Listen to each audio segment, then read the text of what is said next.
Is it safe for a person with diabetes to eat sweets? Welcome to Health Life channel. People with diabetes often need to carefully manage their diet. However, they are typically able to incorporate the occasional sweet treat.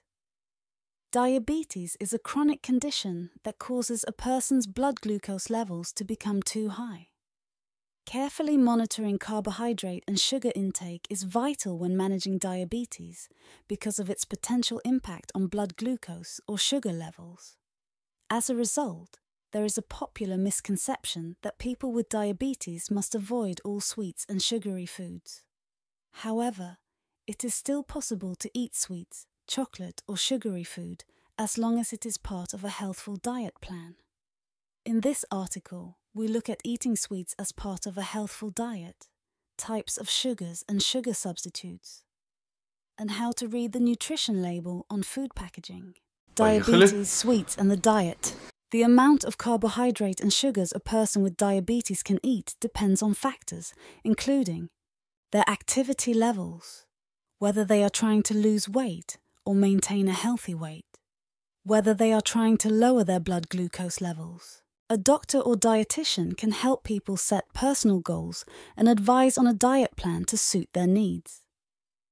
According to the American Diabetes Association, people with diabetes can still have sweets, chocolate, or other sugary foods as long as they are eaten as part of a healthful meal plan or combined with exercise. They consider a healthful meal plan to have limited saturated fat, contain moderate amounts of salt and sugar, include lean protein, non-starchy vegetables, whole grains, fruits, and healthy fats. However, it is best to save sugary foods for an occasional treat and enjoy them in small portions.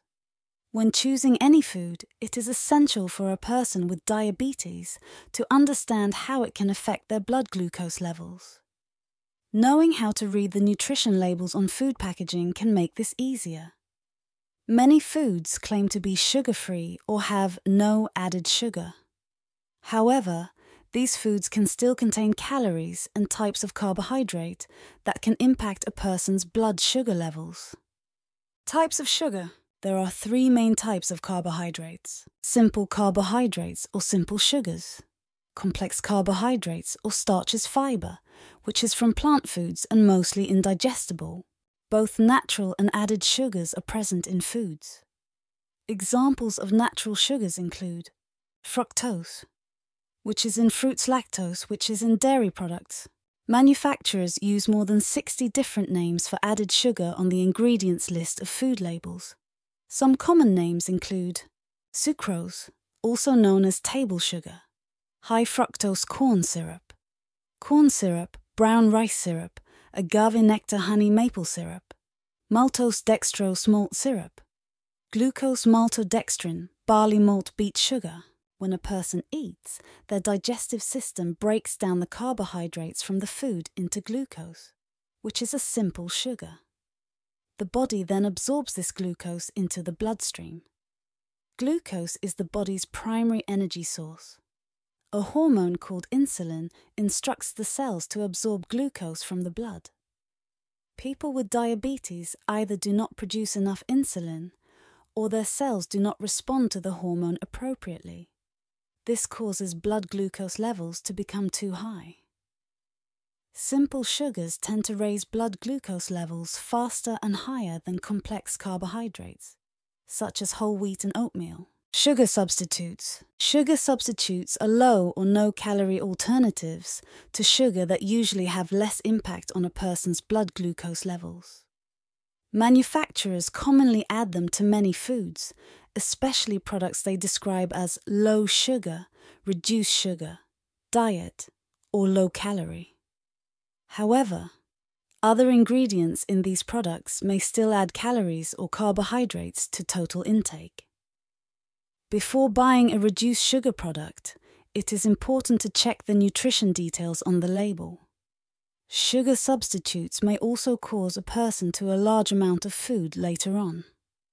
They can also possibly alter a person's sense of taste, making naturally sweet foods less appetizing.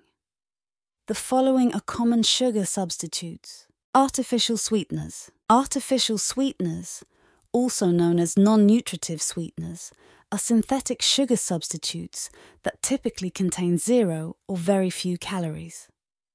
According to the American Diabetes Association, the U.S. Food and Drug Administration, FDA, have approved 6 artificial sweeteners: aspartame, oxysulfone potassium or oxysulfame K saccharin sucralose neotame advantame.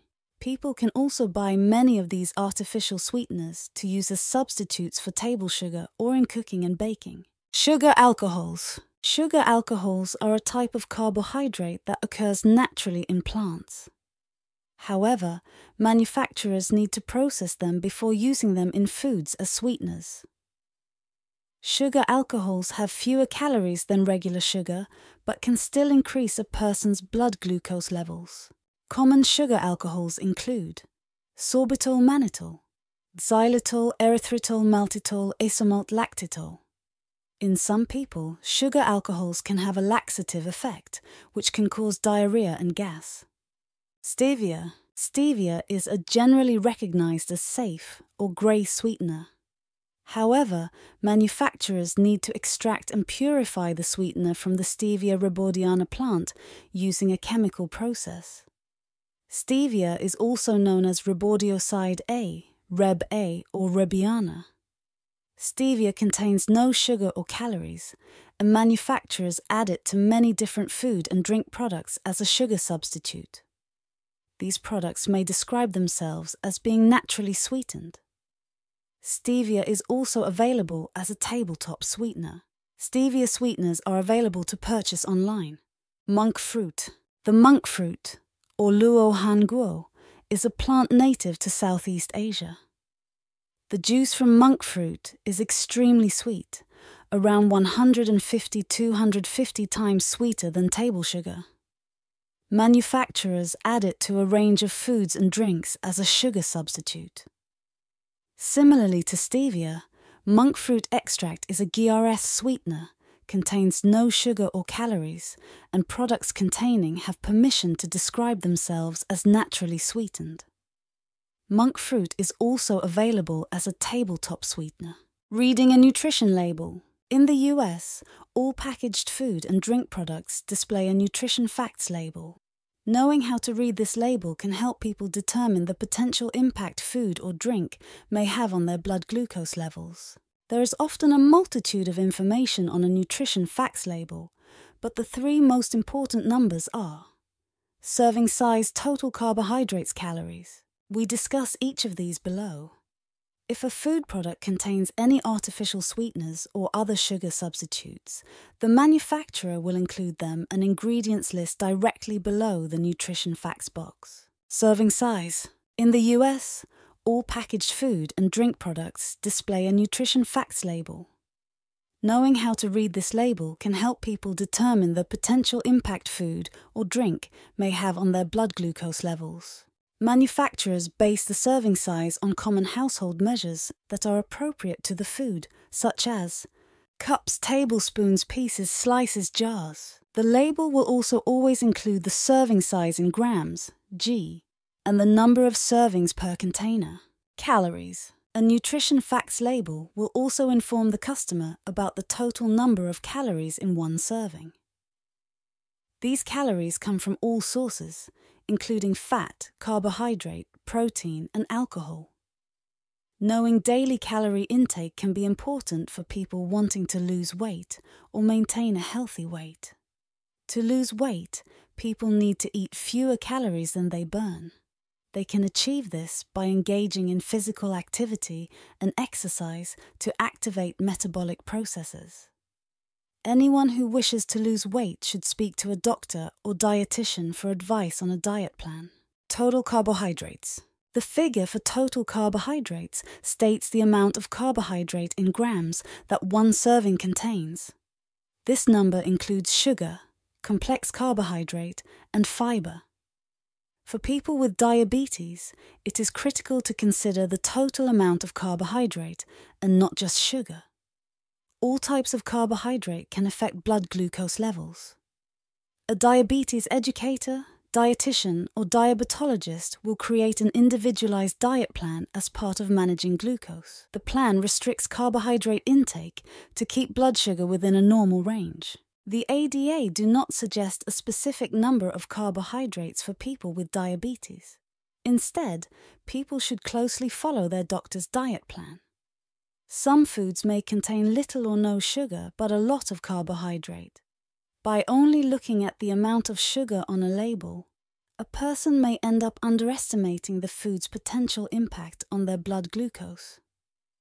Food manufacturers will sometimes also use terms such as net carbs, impact carbohydrate, or digestible carbohydrate on their packaging. The FDA and the American Diabetes Association do not recognize these terms. They can be misleading about the total carbohydrates in a product.